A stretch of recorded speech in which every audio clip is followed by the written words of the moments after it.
Hello, Tom Tilley with you for Hack. Tony Abbott is copping it from both sides over his debt levy idea, and that's because it's a levy, or many say a tax, from a Prime Minister who promised no new taxes. Is this his Gillard moment? There will be no carbon tax under the government I lead. Also on the show today, find out what's got Snoop Dogg so fired up.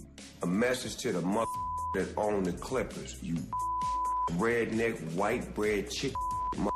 You're listening to Hack on Triple J with Tom Tilley. Electoral suicide. That's how some senior Liberals are describing Prime Minister Tony Abbott's plan for a debt levy. Other commentators have said it could be his Gillard carbon tax moment. In a moment, we're going to speak to Liberal MP Kelly O'Dwyer and hear her defence of this idea. First, Alice Workman has the details of the policy that will cost anyone earning more than $80,000 per year. In the last 24 hours, the Prime Minister's broken his promises, he's proven that he's not a man of his conviction, and he certainly hasn't walked away from his dumb, crazy idea to tax millions of hard-working Australians. Prime Minister Tony Abbott today confirmed he's considering a deficit levy to help repay the nation's debt. Obviously, I regret that we find ourselves in very difficult fiscal circumstances. He says high-income earners should bear a significant chunk of the burden when it comes to sorting out Australia's budget problems. Press reports are suggesting that the deficit levy the government's considering will take the form of an increase in the marginal tax rates paid by people who earn more than $80,000 a year. Saul Eslake is the chief economist at the Bank of America Merrill Lynch Australia. It's an increase in income tax that's directed at people earning above average weekly earnings. We don't know the exact details yet, but reports suggest it could be about 1% of your taxable income for anyone earning over $80,000 and 2% for incomes above $180,000. So that means if you earn $80,000 a year, you'll be paying $800 per year in extra tax. For as long as the levy lasts, which may be 2 or 3 years. Daddy, what do taxes pay for? Oh, why, everything. Policemen, trees, sunshine. This isn't the first time we've had a levy like this. Most recently, the Gillard government imposed a 0.5% increase in the tax paid by people earning more than $50,000 a year and 1% on people earning more than $100,000 a year for the 2011-12 financial year to meet part of the costs of rebuilding Queensland after the floods and cyclones that hit in early 2011. Prior to that, the Howard government imposed a 0.25 percentage point increase in the tax paid by everyone to fund the buyback of guns after the Port Arthur massacre in 1996. And there's another levy which will also be paying from July 1, brought in by the Gillard government. We're all going to be paying an additional 0.5 percentage point on our Medicare levy from July this year to fund the National Disability Insurance Scheme. Around $1 a day in extra Medicare levy to create disability care. The Prime Minister's been criticised for breaking his election promise of no new taxes. And as recently as yesterday, he said, We are not going to be a government which promises things before the election and walks away from them afterwards. But the PM says introducing a deficit levy isn't exactly breaking this promise because it's not a permanent tax. I think if there was a permanent increase in taxation, that would certainly be inconsistent with the sort of things that were said before the election. I think most people will be fairly unhappy about that if it comes in. I hope if it's imposed, it is only for a very short period of time. Whether it's a broken promise or not, I guess people can argue, but it's certainly a new tax. That's WA Premier Colin Barnett, and the PM's federal coalition colleagues aren't too happy either. They've described it as crazy, absolutely nuts, and a clear breach of the government's election promise. One Liberal MP even confessed to Fairfax that no one told him, and he woke up on Tuesday morning to the news. Here's a couple of ideas for Joe Hockey and Tony Abbott. Don't break your promises. Don't say 9 times in a 32-day election period when you're chasing people's votes that they won't touch pensions, and then as soon as you get elected, have twisted priorities and broken promises and introduce a new deceit tax. Opposition leader Bill Shorten says he'll fight any levy. So will the Greens and the Palmer United Party. The Australian Industry Group says a new tax could weaken the economy, but Chris Richardson from Deloitte Access Economics is a fan. I'm happy to see the government talk about this. The budget is in more trouble than people realise. And it's a bitter pill for this government to have to talk tax. So it says to me they are serious about addressing a budget which does need help. You're listening to Hack with Tom Tilley, Triple J. Chris Richardson from Deloitte Access Economics sending that report from Alice Workman. And I'd love to know what you think of Tony Abbott's debt levy. Is it a terrible idea? Or does it make sense to get the top tax brackets to pay a little more tax to help us reduce our debt? Give me a call. Call 1300 0555 36 or text 0439 757 555.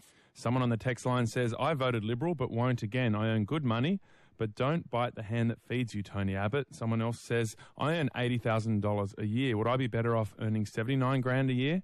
And Louis says, Abbott and the Libs say the levy is not a tax because it's short-term. Well, the carbon tax was only ever short-term as a tax because we were then going to move to the ETS.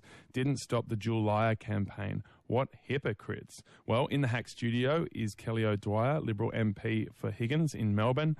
Kelly O'Dwyer, thank you so much for joining us. Is this Tony Abbott's... Great to be with you. Is it Tony Abbott's Gillard moment? Not at all. And I think, let's just take a deep breath here, Tom, because the budget hasn't actually been delivered yet. It's going to be delivered on the 13th of May, and there's a lot of wild speculation about. This is what happens before every budget. You've got people talking about things that may or may not be in the budget. So let's get a bit of a grip here, and let's also understand why we're talking about the serious position that we find ourselves in. It's because when we were elected, we have inherited deficit upon deficit and a huge debt, and projected deficits going forward of $123 billion and gross debt upwards of $667 billion. Now, that comes with an interest bill, and that interest bill is between $10 billion and $12 billion. Now, well, it certainly does. And we all know, that's what we spend on schools. Sure, we all know there's a debt problem, Kelly O'Dwyer, but we're talking about the way to deal with it. And a lot of people say that raising a levy for anyone earning over $80,000 is not the way to do it, especially coming from a Prime Minister who said there'd be no new taxes. Well, look, as I said to you, I can't tell you what's going to be in the budget. But so you're saying this won't be? Well, I said I can't tell you what's going to be in it. I can't tell you what's not going to be in it. But let me say this. Why are we talking about this particular issue? We're talking about this particular issue because of the situation that we find ourselves in. Why do we find ourselves in this situation? Because Labor has racked up an enormous debt. Now, there is a question about intergenerational fairness here. Already, the future generations, the next generation, one that follows, we know from the intergenerational report is going to have to work longer and harder. So, the question has to be asked in terms of the huge debt legacy that we have right now. Are we going to also burden future generations with that? And, well, sure. And that's a question of fairness. I think all Australians want to reduce our debt, even though compared to other OECD nations, it's actually not that high compared to GDP. But we're talking about this idea of a debt levy. Now, obviously, you don't want to commit to it being definitely in the budget or not, but do you think it's a good idea? Well, as I said to you before, I think we have to look more broadly. No. I want to ask you this specific. No. Specific question, Kelly O'Dwyer. Is this a good idea or not? Well, I think we need to be fair, and I think we need to all share the burden.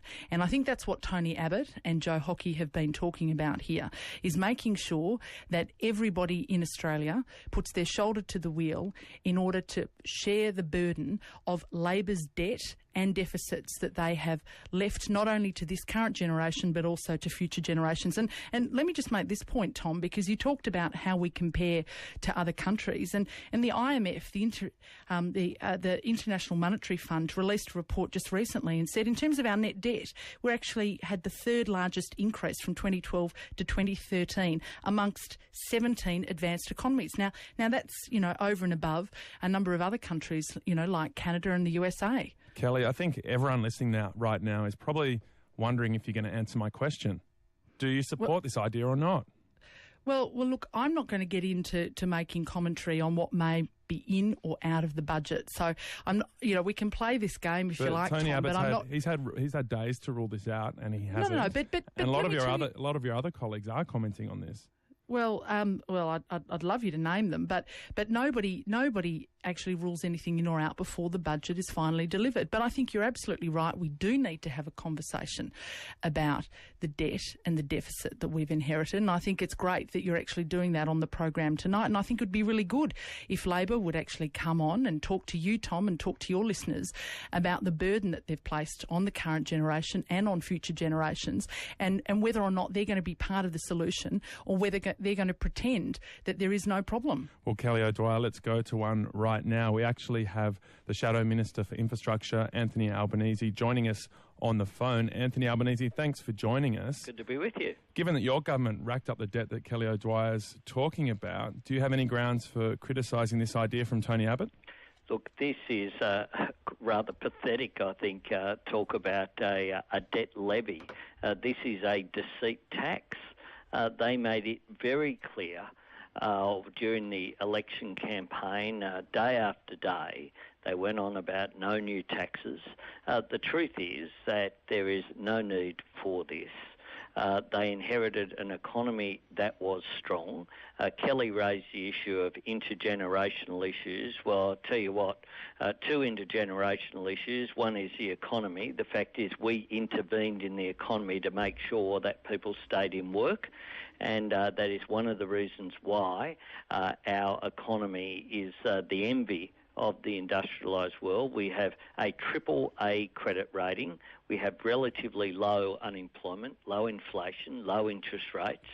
And in terms of the investment into infrastructure to keep the economy going, that, I believe, was the right decision at the time, given the global financial crisis. Anthony Albanese, you had to keep backing down on when you would eventually deliver a surplus. You were never able to do that while you're in government. So is it a bit rich for you to criticise Tony Abbott for introducing a debt levy to pay back the debt that you guys ramped up? Well, that's nonsense. The fact is we live in a global economy, and when we have a global financial crisis, then the smart economic policy is for government to intervene, and we did very effectively. People like Joseph Stiglitz has regarded our intervention and our stimulus package as the most effective in the world. It is recognised by our international competitors as just that, and by comparison,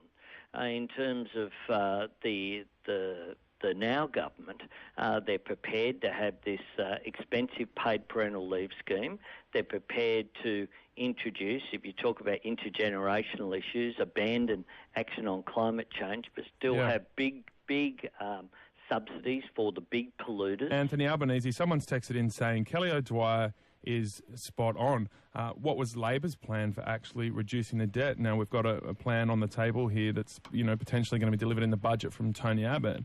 Did you guys have a plan that people could actually believe? Yeah, absolutely. And what we had was not to introduce measures that we couldn't afford, like the paid parental leave scheme, like the subsidies for the big polluters. We believed, and there's been an ongoing debate about whether the big miners that say they can afford to pay the minerals resource rent tax, whether that should be abolished. So you've got now a government that's abolishing a series of revenues, expending increases through particularly the PPL, but through other schemes as well. Okay, well, at the same time as there are massive cuts. Let's actually talk about towards those who are most vulnerable. Well, let's talk about the paid parental leave scheme right now, because Tony Abbott has been forced to water down the policy he described as one of his flagships, and it was going to give all mothers who just had babies earning up to $100,000 a year 6 months maternity leave at full pay. So a mother earning $150,000 would have got $75,000 during that 6 months. Now, as recently as yesterday, Tony Abbott was sticking by that. Listen to this. Because only about 2% of incomes over $100,000 are earned by women under 50, changing the eligibility thresholds or changing the maximum rate of paid parental leave would be very modest in terms of budget savings. Tony Abbott, the Prime Minister. We have Kelly O'Dwyer, a Liberal MP, with us, the member for Higgins. Kelly O'Dwyer, is this a bit embarrassing for Tony Abbott, given that he was defending this policy there in that grab as recently as yesterday, and then he's back down and brought it from $150,000, the threshold, down to $100,000? Not at all. What he said is that we're committed to a fair dinkum paid parental leave scheme, and that is what we're still committed to. Unlike Labor, we believe it's a workplace entitlement. They want it to be a welfare entitlement. We believe it shouldn't just be 18 weeks, but 26 weeks, and we believe that women ought to be paid their superannuation, unlike the Labor Party, who don't think that they should under PPL. We also think that it's important for small business to have the benefit of, instead of paying it out, making sure that the government manages that process. That's something that the Labor Party found it very difficult to cotton on to. So, okay, but the sudden back down? Well, this is simply a recognition of the fact that everyone has to shoulder the burden. That's something that has been consistently said by both Tony Abbott and by Joe Hockey. We recognised when we came into government that the problem was a lot worse than we feared. I mean, listening to Anthony Albanese before, you'd be forgiven for thinking that, there were rainbows and unicorns frolicking around. But what in fact we found is that instead of Labor sticking to their promise of capping real spending to less than 2%, they were actually increasing it by more than 3.5% on average. And in fact, in the fifth year, the hidden fifth year, the year that we're going to have to account for in this current budget, it was going to ramp up by more than 6%. So, let's not pretend that they weren't a big spending government. They were, and they were ramping up debt as they did it. Well, let's go to Anthony Albanese on the PPL, the Paid Parental Leave Scheme, and Tony Abbott's adjustment downward to the threshold from $150,000 to $100,000. Anthony Albanese, your leader Bill Shorten has been slamming Tony Abbott over this, but is Tony Abbott just adjusting policy settings according to the reactions of colleagues and constituents? Well, he should abandon the scheme. The fact is that he said he would support any form of paid parental leave over his own dead body. That was what he said when Labor was promoting our paid parental leave scheme that we introduced. We introduced a scheme that was affordable, it's operating, tens of thousands of Australian families have benefited from that scheme. But yours is a welfare entitlement, not a workplace entitlement. Well, it's from that scheme. Workplace entitlements exist in a range of workplaces right now today, and you'd be what Tony Abbott was trying aware that that is the case. But Tony Abbott was trying to address that situation where women were having to make a massive sacrifice to leave the workplace. No, Tony Abbott was trying to address a problem that he had with the electorate in terms of his attitude towards women. That's what Tony Abbott was trying to introduce, and hence he completely reversed everything that he had stood for. They're in black and white, so you have to believe him in battle lines, was his complete opposition to any form of paid parental leave.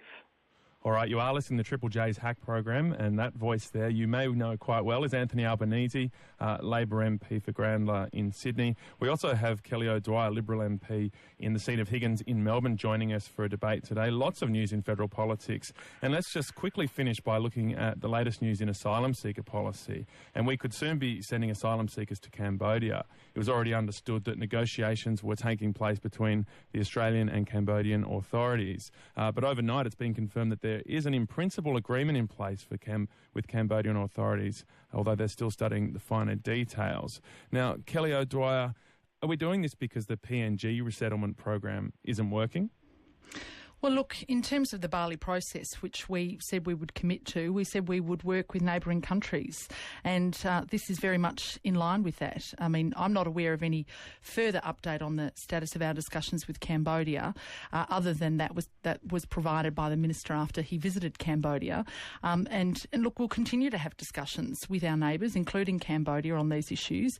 And, of course, we welcome any positive responses that we receive. OK, the UNHCR have come out saying that the Refugee Convention means refugees have to get access to labour rights, health and education. Will they do that if we send them to Cambodia? Well, of course, we abide by the UNHCR principles. And well, they're questioning that. Well, we have always done that and will continue to do that. So is there a guarantee that those principles will be adhered to if we're sending asylum seekers to Cambodia? Well, as I said to you before, we always act in line with those principles. We've done that with PNG and we'll continue to do that. So what controls would be in place to ensure that? Well, I'm sure that the Minister will provide details around that if this eventuates. But as I said to you, we're continuing our discussions with Cambodia, so anything I might say, I suspect, might be a little preemptive. And you don't want to get in trouble from the Minister, do you? All right, just quickly, I'll go to Anthony Albanese. Anthony, I imagine you guys in Labor must support this idea, given you're prepared to send refugees to Malaysia, which isn't even a signatory to the Refugee Convention. Well, I'll comment on things when I see the facts. And when the facts are released, I haven't followed that issue today, I've got to say. And as you're aware, was filling in for someone at late notice on this interview. No, fair enough, that's true. I will wait and be properly briefed, because I think it's important that people talk about the facts rather than on the run. What I would say is that it's important that our international obligations be fulfilled. All right. Thank you so much, guys, for joining me on the show. Anthony Albanese, Labor MP, and Kelly O'Dwyer, Liberal MP. Thank you. Great to have a chat. See you guys. I'm not hearing from the younger people, and that's what I want to hear. So I want people to Facebook me. You're listening to Hack on Triple J. Always a heated debate with two politicians in the room. Sometimes it is hard to get them to answer the questions directly, but I do my best here on Triple J's Hack program. It's an exciting day today. If you haven't heard this, I guess you haven't turned on the radio yet, but we have launched Double J today, and it was very exciting to tune in at midday on digital radio and hear Miff Warhurst back on the radio. And the station is rocking a lot of good tunes, new music, and also celebrating iconic music that lots of you would have grown up with. Plus, there'll be lots of great interviews, and even the J-Files are coming back, which is pretty exciting. So check out Double J online or on digital radio. All right, this next story has upset a lot of people, from Oprah to Snoop Dogg.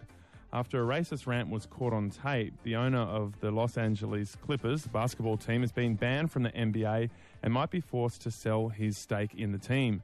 Donald Sterling was recorded telling his ex-girlfriend not to bring black people, especially Magic Johnson, to LA Clippers games. Now, in a moment, we'll speak to Mark Ella, Australia's first Indigenous Wallaby captain. First, Stephen Stockwell looks at the racist who's got the whole of America talking. Effective immediately, I am banning Mr. Sterling for life from any association with the Clippers organization or the NBA. Adam Silver is the head of the NBA, and he's not messing around. I am also fining Mr. Sterling $2.5 million, the maximum amount allowed under the NBA Constitution. He wants Sterling to sell his team too. I will urge the Board of Governors to exercise its authority to force a sale of the team, and will do everything in my power to ensure that that happens. This all started 5 days ago when TMZ released a recording of racist comments by the Clippers owner. You could do whatever you want. You could sleep with him, you could bring him in, you could do whatever you want.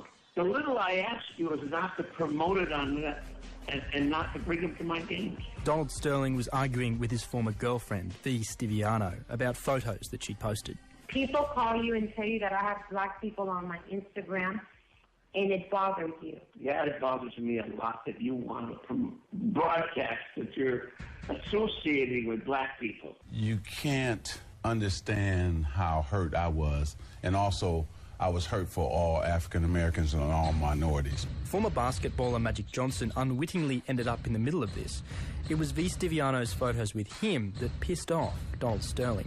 There's no place in our society for it. There's no place in our league, because we all get along. We all play with different races of people when you're in sports. That's what makes sports so beautiful.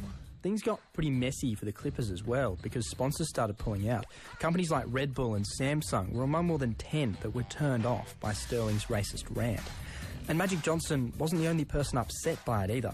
A message to the that own the Clippers. Turns out this is how you piss off Snoop Dogg. You redneck white bread chick.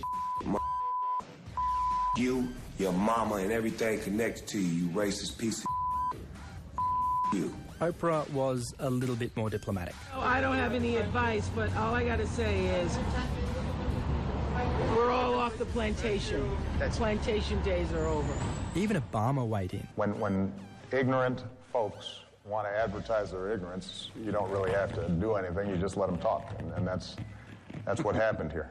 The thing is, though, No one's really that surprised by Sterling's comments. Look, this is a character we're talking about that has a history of racial slurs amongst players. He has attacked players on the court and, in fact, ruined some of the spirits of ex-Clipper players. Anthony Punchinero is a sports marketer based in LA. He's had run-ins with legends and former Clippers general managers where he has adopted this plantation mentality of this racism stigma where his idea is to have a Southern coach, a white Southern coach, and have poor black people playing. Sterling made his money in real estate, and in that area, he's been sued for discrimination. We're talking about scenarios where he would not let African Americans rent in his property. Despite this, he could still stand to make a fair bit of coin if he's forced to sell his team. The team's estimated worth is $575 million currently. He bought the team for $12 million in 1981. He's going to do very well out of this. He bought the right team, he bought the right coaching staff, and the team is really built for success now. One of the rumoured buyers is Magic Johnson, the guy who inadvertently started all this.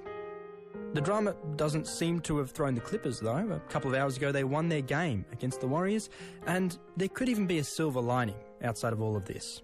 What the Commissioner has done is pretty much said that this is not going to happen again in our code. And I think people are going to learn from that, whether it be team owners, general managers. I mean, I find comments extremely offensive and not something that, would happen on a day-to-day type of a basis. But at the same time, the rules are there now, and it's really set the precedence for anything further to happen along those lines.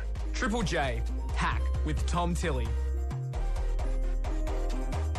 Stephen Stockwell reporting. And joining us right now is Mark Ella. He was one of the first Indigenous Wallaby players. He was the first captain, that's for sure, and he played alongside his legendary brothers, Gary and Glenn. Mark, thanks for joining us. Now, we won't get into the debate about who was the better player out of you and your brothers, but what action did you expect? What sort of racism did you see when you were playing rugby in those early days? Well, I guess my brothers and I, obviously being Indigenous, were playing a game called rugby union that was traditionally, or in New South Wales and certainly in the UK, associated with the private schools. So when we first started playing rugby, it was sort of a bit of a circus, and the black kids were playing against some of the they were playing against the elite. So we copped a lot of racism early in our early days, and it wasn't nice, but we persevered, and I guess we end up turning everybody around after a while. Was it just how good you guys that were playing rugby that forced people to turn their attitudes around, or was there other specific action taken to stop racism in rugby?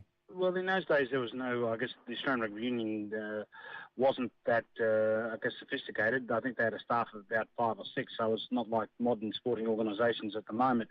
But, we copped it and we had to put up with it. I guess in the early days, if they picked on one, they picked on about half a dozen. So, when we started being successful in rugby, we were sort of belting them with our fists. And then after a year or so, we decided it was much easier beating them on the scoreboard. And I guess we became oblivious to some of the comments that were made to us. Mark Ella, last year, Eddie Maguire made a gaffe on the radio, joking that Adam Goodes could help promote King Kong the musical. Now, he wasn't asked to relinquish his ties with Collingwood. He's the president there. Does that show that we're not as strong as the NBA when it comes to dealing with racism? Oh, without a doubt. I mean, I guess Eddie Maguire in his own right is an icon, whether you like it or not. And we're not strong enough, I think, in Australia to actually, stand up and do what happened, obviously, to the Clippers in the US. Things should be done. I probably think Eddie done that. That was just an honest mistake. But you think a person in his position should have given it a lot more thought, or you would have thought that he wouldn't have made such a dumbass remark, and I guess he suffered the consequences, but it didn't change too much at all. Yeah, it's interesting we're having this debate at a time when we're debating changing the Discrimination Act, and it's sort of the difference between making a joke or a comment in private on the phone is sort of what's being questioned, the attitudes versus actions. I mean, do you think this situation informs us about that debate? It does. I've always, people ask me, what do you think of Australia? I probably still think Australia is a very racist country, and we'll have these problems. And it doesn't matter what we do. And you think in this day and age, our education system should have, probably eliminated all forms of racism, but it's still very prominent in Australian sport and I guess in Australian society. Well, that's quite sad to hear, but hopefully that will change. Mark Ella, thanks so much for joining us. Yeah, not a problem, Tom. That's Mark Ella, first Indigenous Wallabies captain, talking about racism in sport off the back of the story from the LA Clippers, which had Snoop Dogg all fired up. That is all we have time for today. Now, in case you missed it, Double J was launched today at midday, and you can check it out on your digital radio or online. Miff Warhurst and lots of other great presenters and music. It's a fantastic station. Check it out. Linda Mariano is up next with Good Nights on Triple J. Catch you later.